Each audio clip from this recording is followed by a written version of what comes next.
Select the drawing object and access the dialog box for its configuration. Type in the measurements.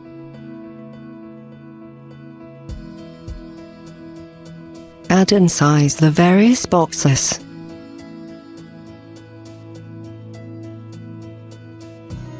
Choose the type with numbering and description.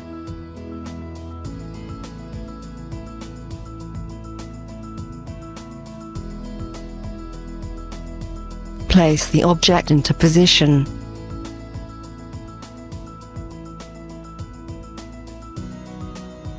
Add other magnetic grids.